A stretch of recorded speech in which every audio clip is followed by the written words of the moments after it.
बोलती पुस्तके. ज्यांना वाचनाचा नाद त्यांना बोलती पुस्तके घाली साद. आमचं चॅनल सबस्क्राईब करा आणि सबस्क्राईब करायला इतरांनाही सांगा. नमस्कार श्रोते मित्र हो, बोलती पुस्तके सादर करीत आहे लेखक अब्दुल शेख लिखित कादंबरी फातेमा, भाग 10. तुरुंगातून सुटका झाल्यानंतर हैदरचं काम व्यवस्थित चाललं होतं. हैदरची जुनी माणसे प्रामाणिकपणे काम करत होती. पैशांचा हिशोब पाहणाऱ्या कॅशियरने वेगवेगळ्या अकाउंटवरून 2 कोटी रुपयांपेक्षा जास्त रक्कम हैदरच्या कंपनीच्या नावे असणाऱ्या अकाउंटवर जमा झाल्याचं सांगितलं. हा पैसा कोणाकडूनही येणे नव्हते, तरी पण इतकी मोठी रक्कम जमा होत गेली याचं हैदरला नवल वाटलं. बारीक चौकशी केली असता हे काम फातेमाचे असावे अशी हैदरची पक्की खात्री पटली. पैसे जमा झाल्याच्या तारखा तपासल्या. ज्या खात्यातून पैसे आले त्या खात्यांची माहिती घेतली. बहुतांश खाते नागपूर शहरातील वेगवेगळ्या बँकांचे असल्याचे निदर्शनास आले. फातेमा नक्कीच नागपूर शहरात असावी. एकदा नागपूरला जाऊन आलंच पाहिजे. हैदर नागपूरला निघाला. नागपूर शहरातील पोलीस मुख्यालयात हैदर पोहोचला. फातेमाबाबत माहिती देऊन फातेमाला शोधण्याची विनंती केली. फातेमा आपली पत्नी असून घरगुती भांडण होऊन फातेमाने घर सोडले असल्याची बतावणी हैदरने केली. भांडण होऊन घर सोडूनही फातेमा आपल्यावर अजूनही प्रेम करत आहे हे ठासून सांगितले. फातेमाने वेळोवेळी हैदरच्या कंपनीला पैसे पाठवल्याचे पुरावे म्हणून बँक स्टेटमेंट दाखवले. तपास अधिकाऱ्याने फातेमाचा फोटो मागितला. आपल्या पर्समधून फोटो काढून हैदरने पोलीस अधिकाऱ्यांना दिला. हातातील फोटो पाहून पोलीस अधिकारी ताडकन उडाले. त्यांचा आपल्या डोळ्यावर विश्वास बसेना. हा फोटो तर बाईजीचा होता. फातेमाला न ओळखणारा एकही पोलीस अधिकारी नागपूर शहरात शोधूनही सापडायचा नाही. सतत पालकमंत्र्यांच्या सहवासात असणारी, अनेक देखणी प्रकल्प पूर्णत्वास नेऊन नागपूर शहराच्या विकासात मोलाची कामगिरी करणाऱ्या फातेमाला कोण ओळखणार नाही. क्षणभर विचार करून पोलीस अधिकाऱ्याने हैदर जे सांगत होता त्याची खातर जमा करून घेतली. हैदर जे सांगत आहे ते सत्य असल्याची खात्री पटल्यावर पोलीस अधिकाऱ्यांनी फातेमाबाबत सविस्तर माहिती हैदरला दिली. फातेमाची माहिती ऐकून हैदर चक्रावून गेला. क्षणभर डोकं बधीर व्हायची वेळ आली. फातेमा कुठे पोचली? हैदर आश्चर्यचकित होऊन समोरच्या पोलीस अधिकाऱ्यांकडे पाहू लागला. पोलीस अधिकाऱ्याच्या बोलण्यावर हैदरचा विश्वास बसेना. पोलीस अधिकाऱ्याकडून फातेमाचा पत्ता घेऊन हैदर पोलीस मुख्यालयातून बाहेर पडला. रिक्षा करून फातेमा मंजिलकडे निघाला. नजर रस्त्यावर धावणाऱ्या वाहनावर फिरत होती. डोक्यात विचारांचे चक्र सुरू होते. फातेमाबाबत उलटसुलट विचार येत होते. फातेमा मंजिलसमोर रिक्षा येऊन थांबली. हैदरने रिक्षाचे भाडे चुकते केले. रिक्षा निघून गेली. हैदर फातेमा मंजिलचं निरीक्षण करू लागला. 4 मजली भव्य देखणी इमारत. इमारतीच्या मध्यभागी वर जाण्यास पायऱ्या होत्या. खालच्या बाजूला रस्त्यालगत अनेक प्रकारची दुकाने होती. पार्किंगची स्वतंत्र सोय होती. एका दुकानदाराला फातेमा कोणत्या मजल्यावर राहते हे विचारून घेतलं. एक एक पायरी चढत हैदर फातेमाच्या रूम नंबर 407 समोर येऊन थांबला. समोर बेलचे बटन दिसत असूनही ते न दाबता दरवाजावर टकटक केली. आतून कोणीतरी रबरी चप्पलचा चटचट आवाज करत दरवाजाकडे येऊ लागला. हैदरच्या छातीची धडधड वाढली. डोळ्यात फातेमाला पाहण्याची आतुरता दाटून आली. आतून कडी काढण्याचा आवाज आला. दरवाजा उघडला गेला. समोर फातेमा उभी होती. दोघांची नजरानजर झाली. हैदर एकटक फातेमाकडे पाहत होता. फातेमा थोडीशी स्थूल झाली होती, पण देखणे रूप अजूनही खुलून दिसत होतं. अंगात पायापर्यंत नक्षीकाम केलेला पिवळ्या रंगाचा गाऊन होता. गळ्यात सोन्याची चेन होती. हातात सोन्याच्या बांगड्या तर बोटात सोन्याच्या अंगठ्या दिसत होत्या. घरात वावरताना अंगावरील सोने फातेमा श्रीमंत असल्याची जाणीव करून देत होते. उच्च दर्जाच्या अत्तराचा सुगंध येत होता. पुण्यातील फातेमा आणि नागपूर शहरात आता समोर असल्या फातेमात जमीन आसमानचा फरक पडला होता. इकडे फातेमाची अवस्था ही पाहण्यासारखी झाली होती. अचानक समोर आल्या हैदरला पाहून फातेमा प्रथम गोंधळून गेली. हैदर असा अचानक एक दिवस आपल्यासमोर येईल अशी फातेमाने स्वप्नात सुद्धा कल्पना केली नसेल. तोच हैदर आज अचानकपणे येऊन समोर उभा ठाकला होता. फातेमा प्रचंड खुश झाली. चेहऱ्यावर आनंदाचे भरते आले. इतक्या वर्षानंतर हैदर समोर आला होता.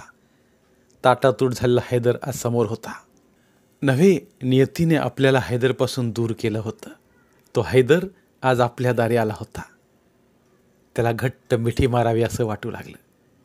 भावनांचा महापूर आला, पण क्षणात आलेला महापूर ओसरला. आपला भूतकाळ आठवला, मंत्र्यासोबतचे संबंध आठवले. चेहऱ्यावरील आनंदाच्या जागी दुःख दाटून आले. डोळ्यात अश्रू तरळले, ओठ थरथरू लागले. बोलण्याचा प्रयत्न केला पण शब्द फुटेनासे झाले. गळ्यात हुंदका दाटून आला. ओलावलेल्या नजरेने हैदरकडे पाहत एक एक पाऊल मागे टाकत फातिमा पाठमोरी सरकू लागली. फातेमा दरवाजा सोडून मागे सरकली. हैदर पण एक एक पाऊल पुढे टाकत फातेमासमोर येऊन थांबला. आज कितीतरी वर्षांनी दोघे समोरासमोर आले होते. एकमेकांविषयी असलेलं प्रेम गेल्या कित्येक वर्षांपासून मनात दडवून ठेवलं होतं. ते प्रेम आज उफाळून येत होतं. आज दोघांनाही ते प्रेम उघड करून दाखवायचं होतं. मनातील भावभावनांचा बांध तोडायचा होता. पण प्रत्यक्षात शब्द साथ देत नव्हते. मनातील भाव डोळ्यात गर्दी करू लागले. दोघेही एकमेकांकडे ओलावलेल्या नजरेने पाहू लागले. चार डोळ्यात मुख संभाषण सुरू झालं. डोळ्यांनी शब्दांची देवाणघेवाण सुरू केली. एक एक शब्द डोळ्यांतून हृदयाकडे जात होता. दोघांच्याही मनातील वादळ प्रचंड वेगाने घोंगावत होतं. मनातील वादळाला मनातून बाहेर पडायला मार्ग सापडत नव्हता. जीवाची घालमेल वाढत चालली. अखेर मनातील वादळ अश्रूंच्या रूपाने बाहेर पडलात. अश्रूंचा बांध फुटला. आवेगाने दोघांनी एकमेकांना आपल्या मिठीत घेतलं. फातेमा हमसून हमसून रडू लागली. रडून रडून मनाचा भार हलका झाला. हैदरच्या डोळ्यांतून अश्रू ओघळत होते. तो हलक्या हाताने फातेमाच्या पाठीवरून हात फिरवत होता. बराच वेळ दोघेही एकमेकांना आलिंगन देत उभे होते. भिंतीवरील घड्याळाच्या गजराने दोघेही भानावर आले. हैदरच्या मिठीतून फातेमाने स्वतःला सोडवून घेतलं. 2 पावले मागे सरकून हैदरकडे स्मित करून पाहत फातेमाने स्वतःचे अश्रू टिपले. ओले झालेले गाल पुसून घेतले. हैदरने पण खिशातला रुमाल काढला.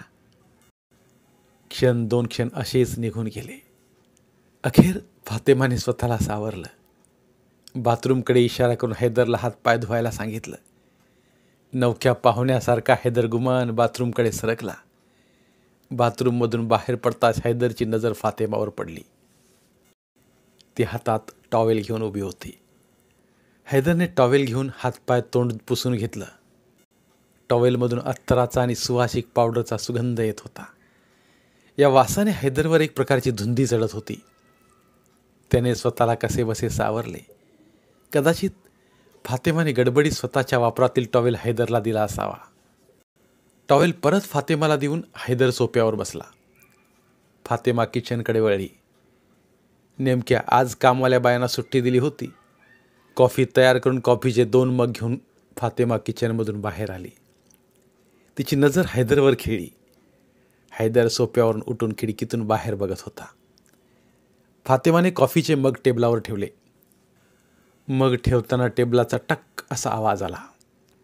हैदरने आवाजाकडे वळून पाहिले. दोन्ही मग टेबलावर ठेवून फातेमा हैदरकडे पाहत उभी होती.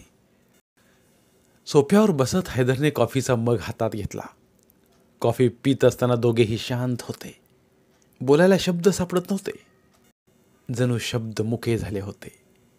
शेवटी घसा खाकरून हैदरने बोलण्यास सुरुवात केली.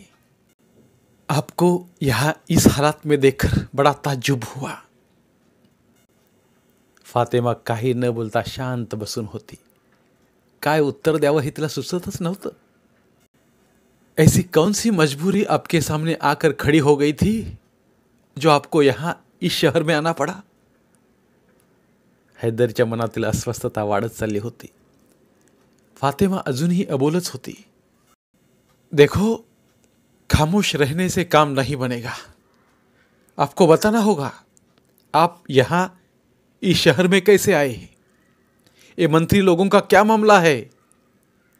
हैदरचा स्वर जरा वाढला होता. फातेमाच्या गप्प राहण्याने हैदर चिडला होता. फातेमा अजूनही गप्पच होती. डोळ्यातून टप टप अश्रू पडत होते. हैदरने पुन्हा पुन्हा विचारले, पण फातेमा उत्तर देऊ शकले नाही. उत्तर तरी काय म्हणून देणार होती ती? मंत्र्यांसोबत असणाऱ्या संबंधाचा खुलासा कोणत्या शब्दात करणार होती ती? नागपूर शहरात का आली हे कसे समजावून सांगायचे? अश्रू ढाळत खाली मान घालून फातेमा बसून होती. फातेमा उत्तर देत नाही हे पाहून हैदर जाम चिडला. रागात येऊन बसल्या जागी आपले दोन्ही हात आपल्या मांड्यावर आपटत उभा राहत म्हणाला, ठीक है, आपको जवाब नहीं देना है, मत दीजिए. अब आप अमीर जो बन गए हो, मंत्री लोगों का सपोर्ट जो मिला है, अब मेरी आपको जरूरत जो नहीं है. हैदरचा एक एक शब्द फातेमाच्या हृदयाची चाळण करीत होता. हैदर तडक दरवाजाकडे निघाला. फातेमा अजूनही स्तब्ध बसून होती.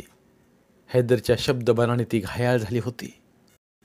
हैदर पुढे होऊन दरवाजा उघडणार इतक्यात धावत येऊन फातेमाने हैदरच्या पायांना मिठी मारली. ज्या हैदरसाठी आपण नागपूर शहर गाठलं, ज्या हैदरसाठी मनाविरुद्ध मंत्र्यांसोबत संबंध जोडले, तोच हैदर आपल्याला दुश्मनी देऊन रागात निघून जात आहे. फातेमाच्या मनाने उचल खाल्ली. धावत येऊन हैदरच्या पायांना विळखा घातला तिने.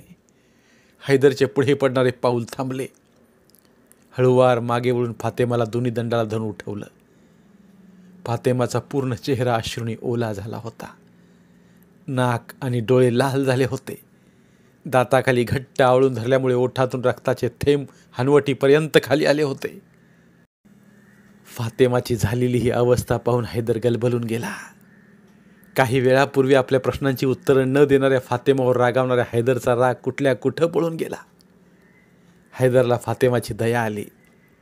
हैदरने फातेमाला गळ्याला लावून घेतले तशी फातेमा मोठ्यानं रडू लागली. मनात दाटलेलं दुःख, मनातील प्रचंड वेदना, दाटलेली उबळ अश्रूंसोबत वाहून जात होती. हैदरने पण फातेमाला रडण्यापासून रोखलं नाही. मनात दाटलेली भावनिक घाण बाहेर पडून मन हलकं होणं गरजेचं होतं. हळूहळू फातेमाचं रडणं कमी होत गेलं. हैदरपासून दूर राहून जे भोग भोगले होते, जे दुःख मनात दाटलं होतं, त्या दुःखाची तीव्रता कमी झाली होती. हैदरने फातेमाला परत सोफ्यावर बसवले. टेबलावर ठेवल्या जगातील पाणी ग्लासात ओतून दिले. 2 घोट पाणी पिऊन फातेमाने ग्लास परत ठेवून दिला. फातेमाचे रडणे थांबले होते, पण जास्त रडण्याने येणारे हुंदके थांबले नव्हते. हैदर सोफ्यावर फातेमा शेजारी बसला. उजवा हात फातेमाच्या पाठीमागून घेऊन फातेमाच्या दंडाला धरून स्वतःकडे ओढून घेतले. फातेमा हैदरकडे किंचित झुकली. तिने आपले डोके हैदरच्या खांद्यावर टेकवले. फातेमाला अशाच मजबूत खांद्याची आधारासाठी गरज होती. हैदरच्या खांद्यावर डोकं ठेवल्याने खूप मोठा आधार मिळाल्यासारखा वाटला तिला. कितीतरी वेळ असाच निघून गेला. पुढं काय बोलावं हैदरला सुचत नव्हतं, परंतु काही विचारावंसं वाटलं नाही. भिंतीवरील घड्याळाने पुन्हा एकदा गजर करून दोघांना भानावर आणलं. हैदरने फातेमाला हळूच उठवलं. आजारी माणसाला धरावं तसं धरून बाथरूमपर्यंत आणलं. छोटेसं स्मित करून फातेमाला बाथरूमच्या आत जाण्याचा इशारा केला. तोंडावर पाणी मारून फातेमा बाहेर आली. आता ती बरीच सावरली होती. वातावरणातील ताण तणाव दूर करण्यासाठी हैदर म्हणाला, बड़ी भूख लग रही है, कुछ खाने को मिलेगा? हैदरच्या या प्रश्नाने फातेमा एकदम गडबडून गेली. काय बोलावं कळेच ना. गोंधळलेल्या नजरेने ती हैदरकडे पाहू लागली. जणू हैदरचा प्रश्न तिला कळलाच नव्हता असं. पोटावरून हात फिरवत हैदरने पुन्हा विचारलं, भूक लगी है, खाने को मिलेगा या नहीं? आता मात्र फातेमाने होकारार्थी मान हलवली. अंगावरील गाऊन सावरत उठून किचनकडे वळली. हैदरने तिचा हात पकडत किचनकडे जाण्यापासून रोखले. घर पर अभी कुछ मत बनाओ, चलो बाहर चलते हैं. फातेमा नकार देऊ शकली नाही. ती तयार होण्यासाठी म्हणून बेडरूममध्ये गेली. हैदरने बाथरूम गाठले. तोंड धुवून थोडी तरतरी आली. दोघेही इमारतीखाली आले. फातेमाने ड्रायव्हरला गाडी काढण्यास खुणावले, पण हैदरने गाडी काढण्यास नकार देत रिक्षाला हात केला. रिक्षाजवळ येऊन थांबली. फातेमाला पाहून रिक्षा चालकाने अदबीने सलाम केला. फातेमाने उत्तरादाखल हलके स्मित करून सलाम स्वीकारला. जहाँ खाना अच्छा मिलता हो वहाँ चलो, हैदरने रिक्षात बसत रिक्षा चालकाला सांगितले. रस्त्यावरील वर्दळ खूप वाढली होती. हैदर आणि फातेमा बसला रिक्षा वर्दळीचा एक भाग बनून गेला. येणाऱ्या जाणाऱ्या अनेक लोकांची नजर रिक्षातील फातेमावर पडत होती. फातेमाला ओळखून हात करणाऱ्या लोकांची संख्या जास्त होती. कोणी बाय करत होते, कोणी नमस्कार करत होते, कोणी हात हलवून फातेमाचं लक्ष वेधून घेण्याचा प्रयत्न करीत होता. हैदरला नवल वाटलं. नागपूरसारख्या मोठ्या शहरात फातेमाला ओळखणाऱ्या लोकांची संख्या बरीच दिसत होती. नव्यानंच सुरू झालेल्या एका हॉटेलवर रिक्षा थांबली. हैदरने रिक्षाचे भाडे चुकते करण्यासाठी पैसे काढले, पण रिक्षावाला पैसे घेईना. अरे भाई, आप पैसे क्यों नहीं लेते? मुफ्त में सवारी करते हो क्या? आश्चर्याने हैदरने विचारले. साहब, भाईजी ने हमारी बहुत मदद की है, हम इनसे पैसे नहीं ले सकते. रिक्षावाला रिक्षा सुरू करून निघून गेला. आपण रिक्षावाल्याची कशी मदत केली होती हे फातेमाला आठवेना.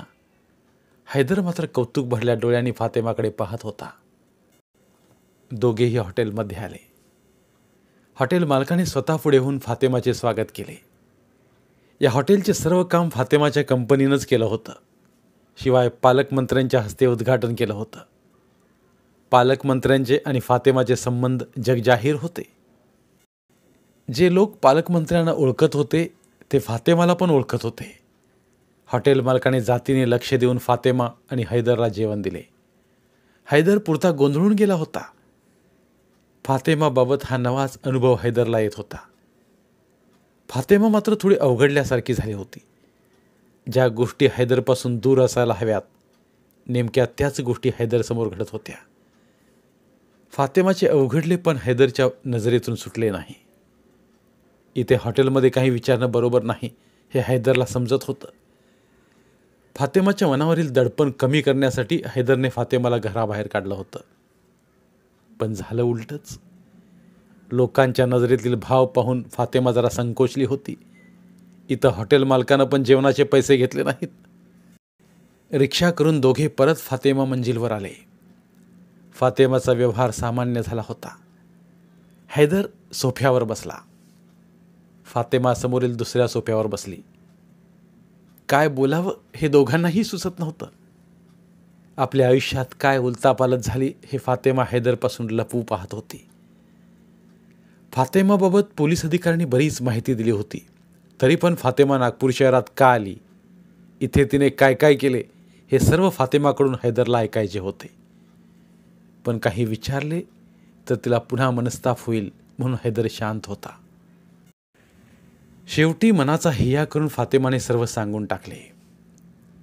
हैदरच्या सुटकेसाठी काय काय प्रयत्न करावे लागले, किती मंत्र्यांच्या भेटी घेतल्या, पालकमंत्र्याने आपल्याला कसे कोंडीत पकडून फसवले, त्यानंतर पालकमंत्र्यांच्या राजकीय शक्तीचा उपयोग करून भरपूर पैसा कमवला. 7 कोटी रुपयांचे नुकसान भरून काढायचे होते. सोबत पालकमंत्र्यांना धडा शिकवायचा होता. फातेमाकडून सर्व माहिती ऐकून हैदर अचंबित झाला. फातेमाने खूप हाल सोसले, याचे वाईट पण वाटले. पण आता वेळ निघून गेली होती. जे घडायचे ते घडून गेले होते. सर्व सोडून फातेमाने आपल्यासोबत पुण्याला यावे म्हणून हैदर आग्रह करू लागला. पण फातेमाने स्पष्ट शब्दात नकार दिला. नाईलाजाने हैदर परत जाण्यास निघाला. फातेमाने हैदरला जाण्यापासून रोखले नाही.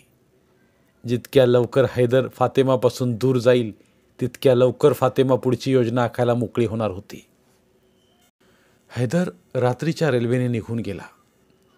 नागपूर शहरात फातेमा परत एकटीच उरली. फातेमाने बेमालूमपणे बरीच संपत्ती गोळा केली. वैध अवैध मार्गाचा अवलंब केला होता. धनदांडग्या लोकांना हाताशी धरून जमिनीचे फेरफार करून घेतले होते. यामुळे बरीच लोक फातेमावर खुश होते. तशी नाराज होणाऱ्यांची संख्याही दिवसेंदिवस वाढतच होती. जसा काही लोकांना फायदा झाला होता तसा काहींना नुकसानही सोसावं लागलं होतं. ज्यांचे नुकसान झाले ते आणि ज्यांना अजून भरपूर फायदा करून घ्यायचा होता पण तो फायदा आता फातेमाकडून होत नव्हता, अशी दोन्ही बाजूची लोकं फातेमावर नाराज होती. काहीतरी करून फातेमाला गोत्यात आणायचा त्यांनी चंग बांधला होता. कासिमकडून फातेमा आणि हैदरबाबत वाघमारे साहेबांना बरीच माहिती मिळाली होती. पण आता फातेमाने केलेल्या गैरव्यवहाराची प्रकरणे शोधून काढणं आवश्यक होतं. शासनाची हजारो एकर जमीन लुबाडणाऱ्या गुन्हेगारांना शोधण्याचे आव्हान अजून समोर उभे होते. वक्फ बोर्डाची जमीन हस्तगत करून वक्फ बोर्डाला परत करायची होती. मंदिराची जमीन घशात घालून ताट मानेने मिरवणाऱ्या समाजातील उच्चभ्रू लोकांच्या मुसक्या आवळायच्या होत्या. फातेमाच्या खुनाचे रहस्य कशात दडले गेले आहे ते शोधून काढायचं होतं. गुन्हेगारांना न्यायासनासमोर हजर करायचं होतं.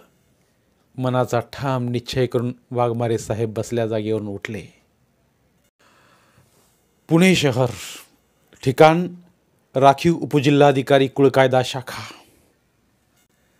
सकाळचे 10 वाजून गेले होते. एक एक कर्मचारी ऑफिसमध्ये येत होता. आपल्या कामाचा चार्ज हातात घेत होता. उपजिल्हाधिकारी अजून आले नव्हते. कामासाठी आलेल्या नागरिकांसह कर्मचारी पण साहेबांची वाट पाहत होते. मुंबईच्या महसूल आयुक्तालय येथून काही आदेश आले होते. त्या आदेशाची तात्काळ अंमलबजावणी करण्यात यावी असे सक्त हुकूम होते.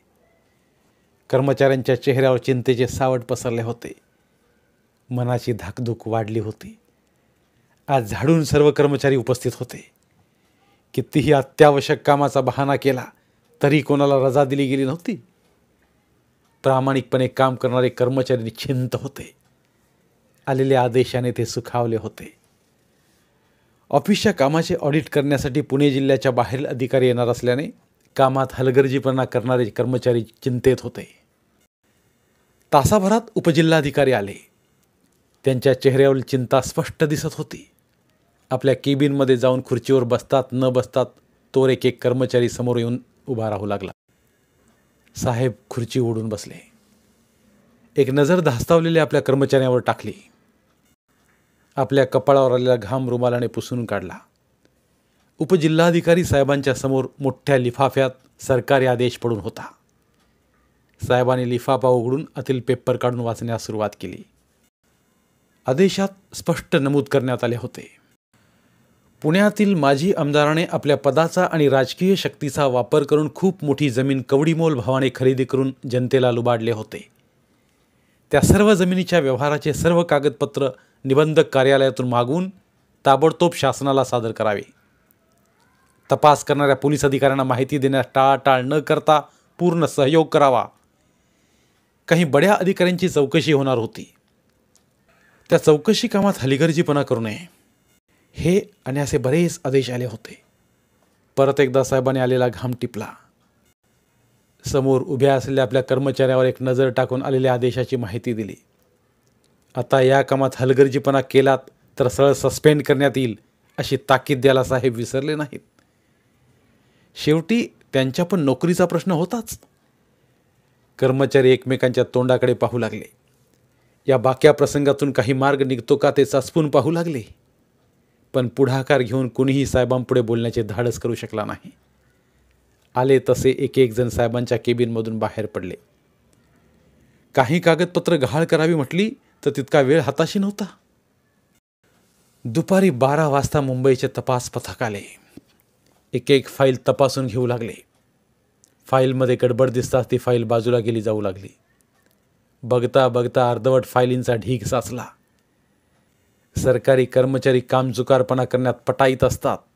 इथे पण तेच झाले होते. लोक काम करून नाव कमवतात पण इथे काम न करण्याचा प्रताप केला गेला होता. आपण न केलेल्या कामाचा प्रताप ऑफिसचे कर्मचारी डोळे फाडून पाहत होते. तपास पथकातील एका अधिकाऱ्याने पोलिसांना बोलावण्यास सांगितले. पोलिसांचे नाव काढताच उपजिल्हाधिकारी कार्यालयातील कर्मचारी घाबरले. कामचुकार कर्मचाऱ्यावर कायद्याची कुऱ्हाड कोसळणार होती.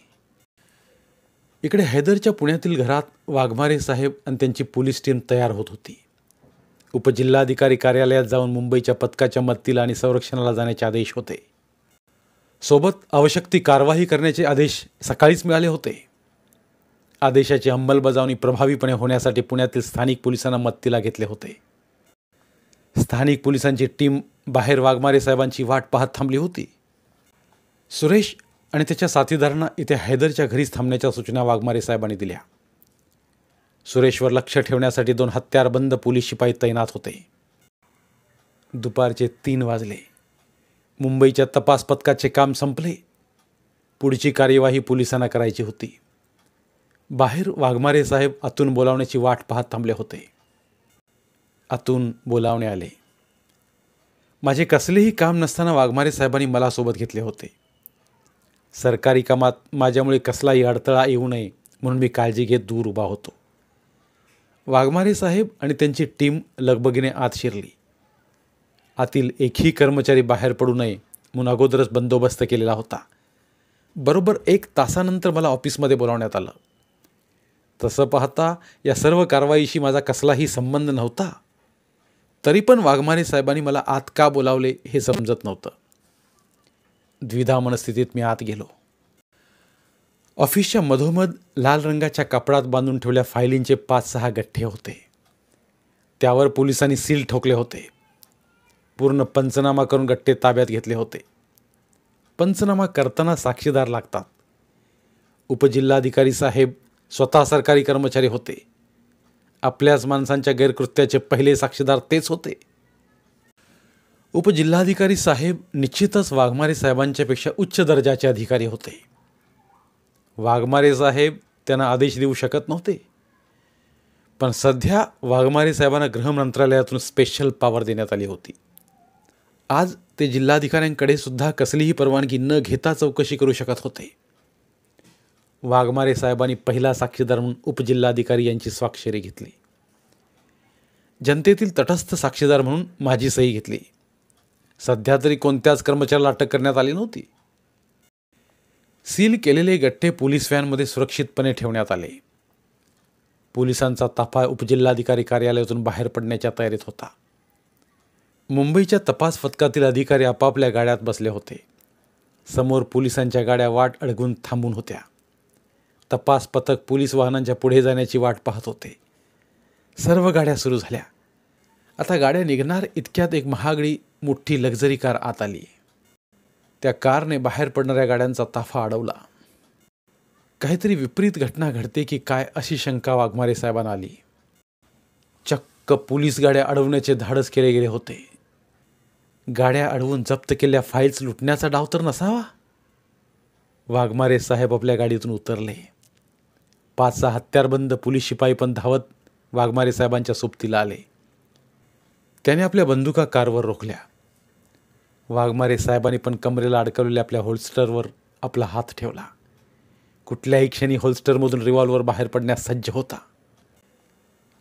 कारचा मागचा दरवाजा उघडला गेला. आतून एक पाय बाहेर आला. पायात काळा चकाकणारा महागडा बूट होता. पोलीस शिपाई सावध होऊन कारमधून बाहेर पडणाऱ्या व्यक्तीवर लक्ष ठेवून 2 पावले पुढे सरकले. वाघमारे साहेबांनी सावध पवित्रा घेतला. सुटाबुटातील देखणा युसूफ कारमधून बाहेर आला. युसूफला पाहताच सर्वांचा जीव भांड्यात पडला. क्षणात वातावरणातील तणाव दूर झाला. आपले दोन्ही हात डोक्यांपर्यंत वर करून युसूफ हसत हसत वाघमारे साहेबांच्या पुढे येऊन थांबला. युसूफला पाहताच वाघमारे साहेबांनी होल्स्टरवर ठेवलेला आपला हात काढून घेतला आणि थोडं रागात अधिकारवाणीने म्हणाले, हे काय हकनाक मेला असताच आता? असं कोणी करतं का? चक्क सरकारी गाड्यांचा ताफा अडवलास? किती शिक्षा होईल याची कल्पना आहे का तुला? माफ करा साहेब, हात जोडत युसूफ पुढे म्हणाला. असं अचानक पुढे आलो नसतो तर आपण निघून गेला असता. तसं होऊ नये म्हणून गाडी आडवी लावून तुम्हाला थांबवलं. अरे पण का? वाघमारे साहेबांच्या आवाजातील राग कमी झाला होता. आपल्या पोलीस शिपायांना परत गाडीत बसण्यास खुणावलं. पोलीस शिपाई माघारी वळले. एक सरकारी आदेश आहे आपल्यासाठी. सरकारी आदेश? आणि तू आणला? हसत वाघमारे साहेब म्हणाले, आमची सर्व माणसं मेली की काय जो तू आदेश घेऊन आलास? हसतच युसूफ म्हणाला, तसं नाही साहेब, आदेश सरकारी असला तरी प्रेमाचा आहे.